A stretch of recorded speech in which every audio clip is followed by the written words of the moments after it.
What's up, everybody? Welcome to Sit Down. I'm DJ Sixsmith, one of the baddest linebackers in the country. It's Tre Watson. How are you, man? Doing good, man. Appreciate you having me on. Well, first of all, thanks for coming in. Fresh off a visit with the New York Football Giants. So you're getting some buzz right now. So take me through the whole meeting with the Giants and what it was like meeting with Big Blue. It was a great meeting. They flew me in a couple days ago, had some flight delays and stuff, so it kind of messed up being able to get dinner with them that night. But yesterday was a great day all around. I got to meet all the staff, talk with Coach Shermer, Mr. Gettleman, Coach McGovern, the linebacker coach, and really just, get one-on-ones with everyone. They get to meet you for the first time, really get a feel for who you are as a person. I got the tour of the facilities, see the stadium like right across the street, so that's pretty cool. But, it's been a great experience all around, just being able to see, this might be my home in a couple of days. But definitely enjoyed it and, appreciate my time here. And your dad was a Giant, too. So have you thought about this whole full circle moment for you and the fam? Yeah, no, he talked about it. He said a long time ago when I was a little baby, that was the first game my parents ever brought me to when we played with the Giants. So it'd be really literally coming full circle, go from first game there to first NFL game playing in that stadium. That'd be pretty amazing. That'd be dope. So let's talk about your family because football's always been the thing. So how old were you when you first put on the helmet and pads? Well, I first played tackle at 6. They didn't let us play before that. I played like one season in flag football, but it just wasn't the same. I was too aggressive to play flag. Yeah, it doesn't really seem like your style. No. So, when I was 6, they finally let us play, and I've been playing, every year since then, nonstop, and they can't get me away from it. So when did you realize that you can go to college and really play at a high level with it? I came into high school, I was a small guy, to be honest. Everyone in my family seems to be late bloomers, so I caught that. I was like 5'8", 160 probably my freshman year. And every year I just periodically grew. My sophomore year I played on varsity at like 5'11", 180. But that junior year is when I really, took off, led the state in sacks in my class and was doing a lot of, good things. And finally, I hit that growth spurt going into my senior year. That's when all the the offers came and all that kind of stuff. And I always had the confidence in my ability to play football. But that's just when once your size matches your football talent and all those things, it really just gives you the ability to play at the highest level. You had 4 coaches in high school. Yeah. You had a lot of different transitions to go through. So I feel like adversity has been part of your whole story. So what was it like at that age dealing with all the different coaches? It was certainly unique. I came into high school, went to Tampa Bay Tech High School. They were doing really well at that point in football. Had back-to-back district championships. I come in, a coach who had really established that program, C.C. Culpepper. We're doing well there. He leaves for a job at Grambling State that very next year, so now I have a first-year head coach, my first year starting on varsity. We kept it going, though. We did really well. He was part of that old staff, so he wasn't a new guy, really. And then, I switched schools to Tampa Catholic, so basically started all over again, new people, new staff, another guy who had been there at the program for a really long time, and then he ended up getting a city representative position, so lose another coach. Yeah. So yeah, it's just constant flux, constant change. You always got to adapt to new things, but like you said, it's just part of the story. So growing up, who were your favorite linebackers? Who were your favorite players that you like to watch? Man, my favorite player of all time is Michael Vick. Not a linebacker, but just a guy who was incredibly exciting to watch. He really changed it. How people had to play defense. You couldn't stop him, man. So he was always fun to watch. And ironically, in 2004 or 5, I can't remember now, I was actually able to be in Sports Illustrated with him. Oh, wow. I participated at his camp, where was it, in University of West Georgia. Okay. And they picked a player from every age division to be in this picture with him for the centerfold of Sports Illustrated. They were doing a feature on him. And I was, fortunate enough to be one of the best players there and got picked for that. That's awesome. I don't think people really fully realize how amazing Vic was. You remember those Michael Vick Experience commercials? Yeah, and the commercials and seeing him in person, and he was one of the first ones who had those cleats with the chrome, cleats, yeah. bottoms, and they the iconic picture of him running down the field, and you can see the person chasing him in his cleat. That's got to be pretty, demoralizing. Oh, yeah. Dang, I see myself, and I know I'm not catching this guy. Even playing with Vic and Madden, he was the guy you wanted to play with no matter what. He was unstoppable. You could just run around in circles, and I think it was Madden 2004. Oh, 4, yep, that was the greatest individual player to ever be on Madden. Do you still have the spread? Yeah, no, I still have it. A copy of it probably somewhere in a box with either my mom or my dad. We tried to get as many copies as we could, but, things happen. Yeah, no doubt. Definitely got one, though. So how did Illinois come into the picture? So, going into my senior year, Illinois was one of the schools that was recruiting me really heavy. Had a good relationship with our linebacker coach, Mike Ward, and felt like, they were a program we've been struggling for a while, but you know, they were on the way up. They were building the right pieces, and you know, they had gone 2-10, and then they went 4-8 my senior year of high school. So it just felt like it was a good opportunity. I felt like it was a place that, you know, wanted me, needed me. I didn't want to be like an alternative for a school. I wanted to be a first priority guy, and I felt like I really was there. So it worked out. Went there my first year. I redshirted, but we go 6-6, get to a bowl game. And as soon as things, you know, thought they were looking up, that's when it kind of just, you know, took a turn and kind of just had to go through some things. So what were some of the other schools in the mix at that time, senior year? At that time, it was really University of Illinois or Virginia. Those were my two big schools, so kind of either way I was going to be wearing orange and blue, right? Ironically. But, yeah, those were the major two. I had some offers along the way, you know, USF, UCF, FAU, FIU. You wanted to leave Florida? No, not necessarily. I think really it was just I felt like that was the best environment. You know, slightly bigger stage being in the Big Ten Conference. You know, I felt like I'm a football player who could compete at the highest level, so I wanted to, you know, embrace those challenges. What was the toughest part about redshirting that first year? I mean, I'm sure you were so ready to get out there, but you have to wait a whole year. Yeah, no, it's really interesting. Like I said, that's the only year where I really haven't competed since I was 6 years old. Yeah, and I mean, you go from, you know, you play spring football in Florida, we play that, so I didn't play spring in the spring of my senior year of high school, so then I go that whole season without playing, and then my first time playing was really almost a 2-year gap. You know, it was a struggle. It's different, you know, having to sit on the side knowing you can't contribute. And I know the guys, you know, who are coming into college now are glad to have that red shirt where you can play 4 games and still get your red shirt. I wish they would have. It would have been nice for you, just to get a little taste, I wish right? they would have gave me that rule. I mean, I could have played a little bit in the bowl game, maybe helped us out, had some fun. Who'd you guys play in that bowl game? We played in the Heart of Dallas Bowl against Louisiana Tech. Okay. It was a close game. We had like one big play where we get a fumble recovery. It looks like he's about to score a touchdown, and then they strip it back and score the next play. So it kind of killed our momentum there, but it was a fun experience still. So what do you remember about finally being able to play your first college football game? My first college game was against Kent State. You know, there's a lot of nerves. It's been a long time. You know, you're on a big stage. We actually had like the game rained out. It's supposed to be Friday night prime time. Rained out? Come on. Yeah, so we had to move it to Saturday. So it was a little different, but it was a great experience, man. You know, getting your feet wet. I remember getting my first tackle on kickoff. You know, and from there, it kind of just it's right back to normal. It's right back to the game you've always played. You know, you get those nerves out, and you just really get going. So how do you take your game from I'm on kickoff, making my first tackle, to being one of the best linebackers in the Big Ten and in the country? It takes time, man. It takes patience. You know, you have to understand where you are as a player, where you start, and what you need to work on. You know, I worked on being a guy who could be a complete linebacker, and that's being able to tackle, being able to be aggressive in run support, getting off blocks, and then also being disruptive in the pass game. You know, being smart in zone coverage, being able to manipulate zones, and that's how you get in passing lanes. That's how you end up with 5 interceptions. You know, I'm just always been an aggressive player, and it's just trying to find a way. In college, you have to learn how to use that aggression and just be technically sound so you can make plays. That's, you know, if you're in the position to make a play and you have the confidence in your ability to make it, you know, from there, you know, you get opportunities. Yeah, it's certainly worked out for you the last couple of years. Yes, sir. So when you think about your time at Illinois, I mean, a lot of coaches, a lot of crazy stuff. What was the craziest thing that happened to you during that time? I'd say the craziest thing would just be that redshirt freshman year. Like I said, things were heading in the right direction. We were coming off a bowl game. We felt like we had a strong roster. We felt like we had, you know, the right pieces to be successful. And then literally we get a call the Sunday before our first game. Like, we had already started prepping for Kent State. We had already, you know, gone through some of our game week preparation, and we get a call to come, you know, hurry up to the football facility, you know, get here now, meeting in 20 minutes or whatever. And, you know, that's kind of odd. That doesn't normally happen. We get there, people are crying, everyone, you know, wondering what's going on, and our coach gets fired, you know, and now we're stuck with the interim coach. We're dealing with all these things. I think, like, our athletic director ended up getting fired right after that. So that was certainly a heavy time, and it took a toll on us. It changed really, you know, our momentum going into that season.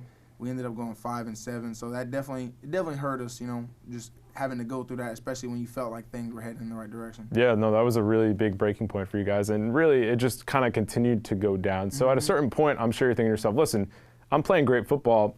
I could be playing somewhere else. So where do those thoughts start to come in? You know, it's tough. You know, my redshirt sophomore year is when I first began starting, and I felt like I really broke out. I really, you know, gained a lot of confidence. Felt like I was showing what I could do. You know, especially, you know, within our conference, playing Big Ten, no doubt, playing well against great football teams. And, you know, just from there, you know, we struggled as a team during that time period, so it's really hard to stick out when everything kind of around you, it just isn't going well. And then the next year was just even more of a struggle. You know, we had a young recruiting class that, you know, Coach Lovey had brought in for the first time, so, you know, you're dealing with those things. You're dealing with differences in ideologies from what the staff wants to do. I had another position coach change even going into that year with Coach Smith. So, you know, it was just tough. And at that point, you know, you're just wondering, is this the best fit for me anymore? I had set it up, you know, beforehand so that I would graduate in 3.5 years. Smart, yeah. So had that, you know, opportunity in hand, and just, you know, when you're frustrated like that, when you know that you feel like you can be doing better, you feel like there's something more for you. You know, you just have to decide whether you're going to continue to deal with that or you're going to, you know, start fresh and make something happen for yourself. Now, before we get to Maryland, just talk to me about some of the guys you played against in the Big Ten, because, like you mentioned, it, seeing Michael Vick in person, like, it's a totally amazing experience. Who are guys in the Big Ten that you were playing against? You're like, wow, this is different. Whether it's a Saquon Barkley or somebody on Ohio State, who are the guys for you? You know, my redshirt freshman year, played against Saquon, got a sack off of him, made a miss, and sacked Christian Hackenberg. So that's pretty cool, man. Yeah. They ended up beating us 39-0. Nobody remembers this score. It didn't matter long term, but, you know, I got that little highlight. But I just remember my redshirt freshman year, we're playing Ohio State, and that was like, it wasn't the year they won the national championship because they lost to Michigan State, but, I mean, that team was so loaded. I mean, they walked out for the captain, or for the coin toss, and the captains were Braxton Miller, Taylor Decker, the 6'7" left tackle, Cardale Jones, and was Zeke on that team? Yeah, Zeke was on that team. They had Curtis Samuel. They had Michael Thomas at receiver. They were loaded. They had, you know, Raekwon McMillan at linebacker. I mean, Joey Bosa was on that team. Oh my gosh, yeah. I mean, they had so many guys across the board, and you're looking at them. I mean, they're huge, they're fast, they're strong. I mean, I remember tackling, you know, Zeke in that game, and I'm like, you know, this is pretty crazy. Yeah. You know, just being up against those caliber of guys. You know, you come to get that, you know, every week in the Big Ten. So that was a really fun experience for sure. And even if you are losing 39-0, that experience is invaluable, because that's the best of the best. And that's something I'm sure that you look at now, and it's like, I can get ready for the league playing against these guys week in and week out. Yeah, you know, you see guys, literally those players we just talked about, you know, Saquon, Braxton Miller, you know, Zeke Elliott. I mean, those guys are dominating the NFL. Yeah. And those are guys who, you know, I played well against. And it wasn't that long ago either. Yeah, so, you know, just that gives you the confidence, like, hey, I played with you then, I'm gonna find a way to play with you now. So I look forward to playing with guys, you know, those guys and other guys who are of that caliber and looking to make an impact, you know, at the next level. Okay, so you get to the point where you're like, I've had my time here at Illinois, I'm ready to go somewhere else. Maryland comes into the picture. How did that all go down? Well, I had some relationships there from former guys who were in the recruiting department at Illinois, so that they kind of put me in touch, you know, showed some mutual interest. Matt Barnes, their linebacker coach, reached out to me pretty quickly, and, you know, he showed me that they had a need. They had a hole to fill. You know, he was really aggressive about it. He said, look, I like what you can do. He showed me literal plays from what I did at Illinois to what I would be asked to do at Maryland. It was the same kind of thing, and, you know, he felt I could be extremely successful, and I agree with him. So, you know, from there, you know, you have an opportunity like that, play in the same conference, play against the same teams. You know, we played Illinois this year, so that was fun. But it was just a perfect fit. I felt like, you know, the surrounding cast was good. I felt comfortable with the coaching staff, and I felt like it was the perfect stage, you know, to have the last year that I felt I was capable of having. Did you take some flack for staying in conference and going to Maryland? I did. You know, the Illinois fans weren't exactly happy that we came back and played them, and then, you know, we beat them really bad. So that makes it worse. But, you know, it is what it is. I mean, I feel like I'd rather do that, you know, play against the guys that I know, play against the guys, especially Big Ten East is arguably the best division in college football in terms from top to bottom competition. So, you know, I'm a competitor above all else. I look to compete against the best. I look to, you know, prove that I'm the best of the best. Yeah, no doubt. So you transferred into Maryland that January, and we've read a lot about Coach Dirk and the coaching staff, but just initially, what were your impressions of the program compared to Illinois? You know, it was vastly different. I felt like, you know, there was a lot of positivity around that program at the time. Guys worked extremely hard there. You know, I had a lot of respect for that team, and, you know, we built a relationship quickly. Spring ball went really well. I really enjoyed my time around that staff, and, you know, Coach Barnes and I, you know, developed a relationship really quickly. He and I, we clicked on a lot of things, and, you know, it really allowed us to have success going into the season. But, I mean, you know, I certainly have heard the stories from my teammates about some of the things that happened and some of the things that everyone probably read about. Wasn't there for all of those, you know, was there for the situation with Jordan, but Other than that, I mean, I didn't have any indication that there would be those problems or that those kind of things could happen.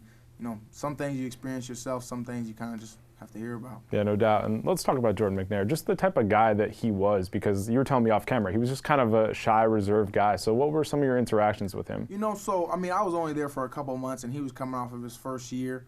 I had played against him in practice. We worked out together and all those kind of things. He just seemed like I said, a chill, relaxed guy. Everything that I heard from everyone else was that, he had a great personality, and guys really enjoyed being around him, and I can definitely agree with that. I really feel for him and his family. Follow his mom and talk with her on Twitter a lot. Jordan is with us, now and forever, and we played for him for this season. And I'll play for him for the rest of the time that I'm playing this game. And it was beautiful how you guys carried that memory, and you were on the field that day too with the conditioning. So we were talking off camera too, like there's days where guys are being pushed and they're struggling, but this was just a little bit different. So what do you still remember from that day? No, it is, and every guy has their own little memory. When you're in conditioning, you're kind of everyone's in some sort of survival mode. It's not fun. You don't like it, and it was our first day being back. It's gonna be tough. It's gonna be hot outside and all those kind of things. But like you said, it's just you understand a difference between a guy struggling with the run, which happens all the time, versus he might need some help. And he got pushed a little too far, and him being challenged as a man. I mean, he probably felt like I want to finish this. I want to show them that I can do it. And ultimately that just wasn't the best. And then he didn't get enough care that he needed that could have helped him in the long run. So that's just tough. Do you remember where you were when you found out the news? They called us into the team room together. Basically the timing of everything, we had been called in a couple of times to receive updates about him. And at that time, we all kind of knew in the back of our head. We didn't want to believe it. We didn't want to even hear it be said at all. But just the timing of everything, the way things have been progressing, we all had that thought in the back of our mind that could be, what had happened. And there's nothing that can prepare you for that. The adversity you dealt with in high school, Illinois, here you are at Maryland, but you were a big leader in all of this. So what did you learn about yourself, and how did you get these guys to get through this? Remember Jordan, but also focus on what's going on in the field. I feel like, everyone in that locker room, what happens in team sports sometimes is you have like the superstar guys, you have the starters, the guys who play, and they have one level of attention, and then you have the guys in the background who, you may not even know their names. Sometimes you don't really talk to them. They're in their own little secluded area, and we kind of got rid of all that in the locker room. Everyone was equal. It didn't matter if you were the best player on the team or you didn't. Like, somebody was going to figure out your name that day, and that's kind of how we embraced things. And we shared how we all felt. Everyone had different feelings about it. Everyone had different ways that they were going to express those things. And everyone just came together. We were an open team. We listened to each other, and that was the biggest thing. I'm someone who I'm not a loud, rah-rah, over-the-top kind of guy. But I'm going to be honest. I'm going to communicate with you. I'm going to be as transparent as I can be. And I feel like that just rubbed off on guys, especially as the season went on. They probably looked to me as someone, I was playing well and I was doing the things to help us win. And they knew I was someone at the same time that I was doing those things. I wasn't any different than them, and that just allowed them, they knew I was someone they could come to talk to, and just, I'd be open to listen to them at all times. That's the biggest thing. Yeah, and talking to you now, like, you're just wise beyond your years. So where does that come from? How did you build that foundation, whether it's with your parents or just all the stuff you've been through? What is it? I definitely attribute some of that to my parents. My parents are two great people, and, I look to them as being, everything that, I'd want to be and more in terms of, they're doing what they want to do in their own lives, and just in everything that they've done, I've always admired how they do things. But above all else, just the type of person I am, I always try to be the best I can be in whatever it is that I'm doing. If it's learning something, I want to be the one who knows it. If it's football, I want to be the one who can be the best. And that's just carried over with everything. The type of person I am on the football field, aggressive and tenacious and passionate and all those things. I'm passionate off the field too, but it's in a much more relaxed kind of deal. And I think when people talk to me and we have we build a relationship, they kind of get that vibe. And sometimes people will say, oh, you're really quiet, you're reserved, you just don't know me yet. Right. Once we get there, once I put the helmet on, it's a different story. Once we get there and we talk and you kind of know who I am, then things are different. But I'm just laid back, relaxed, and like I said with the football team, you know, at the end of the day, I might go to the NFL, might be great at this, might do all these things, but I mean, I'm just the same as everybody else. Right, you know? just another dude. Exactly. Let's talk about that Texas game. You guys really pulled the wool out from underneath us. I mean, nobody was expecting that. Yeah. Texas had all the hype. How did you guys get the job done? You know, they beat them the year before too, so it's not like, you know, no one was afraid of them. No one was, you know, blown away by the Texas mystique, you know, that is University of Texas. But, you know, we came in, we had a confident game plan. We felt like we knew what they wanted to do, and we felt like we had the weapons we needed to be successful. Offense started the game great, making big play after big play, and then just late in the game, you know, we had that little like 3-hour, 2-hour, whatever rain delay. We felt like we came out with the same energy that we started the game with, and we felt like they couldn't match it at the end of the day, and that was just what we wanted to do. We wanted to kill their will, and show them that, you know, they're going to lose to the University of Maryland again. And, you know, we ended up with 3 straight turnovers or takeaways to finish the game. You know, interception, fumble, and then Antoine's interception to seal it. And I mean, like I said, we just felt like we were the better team. We knew what we wanted to do, and we were going to take it from them, and that's what we did ultimately. So you think about your life the last couple months. You go from being a college kid, playing your final year. Now it's right into business mode, thinking about the draft. What's the transition been like for you? It's interesting, man. Like, you know, out of school for the first time in basically my entire life. You know, I don't have to worry about doing that. Literally, all I have to worry about is working out, eating right, and doing all the things I need to do. It's a nice thing, right? Yeah, no, it's very nice. You know, I can definitely see how, you know, making money playing football and having nothing else to do. It's Not really, bad. Yeah, no, really nice job. So I definitely won't complain about that. But I mean, it's been nice, man. You know, having some free time to do some other things. You know, big movie guy, so my girlfriend and I like to do things like that. Play video games all the time. So What are you watching?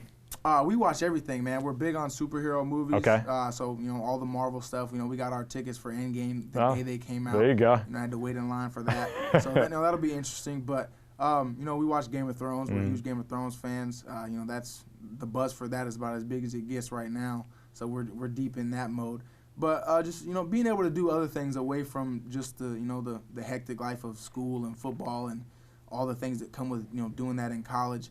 It's a good change up for now. It's a really important thing because football can be a big thing, but you need other things in your life to stimulate you. So whether it's movies, hanging out with friends, getting food, like can't just be all football all the time. Sure. So definitely a great time for you. You're going to be in Tampa with your family for the draft. What are you most excited about once your name is finally called on draft day? You know, it'll just be a big relief, man. Like, I mean, as a little kid, you know, you dream about certain things, and a lot of those things, you know, I've had the opportunity to accomplish lately. Like, you know, being an All-American, you know, getting interceptions in front of 100,000 people. Those are things you sit back and you're like, dang, I want to do that on a video game. You know, I've gotten to do those things in real life, and getting to sign a deal with Under Armour, you know, like getting paid to wear someone else's clothes, like doesn't get any better than that. It's about time you get paid for your work, right? Exactly. Like, it doesn't get any better than that. And you know, just being able to hear my name called, knowing that, you know, I have an opportunity to play in the NFL, something that, you know, people in this world wish they can do. And I'm going to, you know, live and be in that moment. It's going to be amazing. You know, I can't tell you exactly how it's going to feel when I get there, but, you know, I certainly know it'll be a highlight of my life so far. Keep your eyes on this guy. It's Tre Watson. Tre, appreciate the time. Yes, sir. Appreciate it. Thanks so much. All right, everybody. We'll see you next time here on The Sit Down.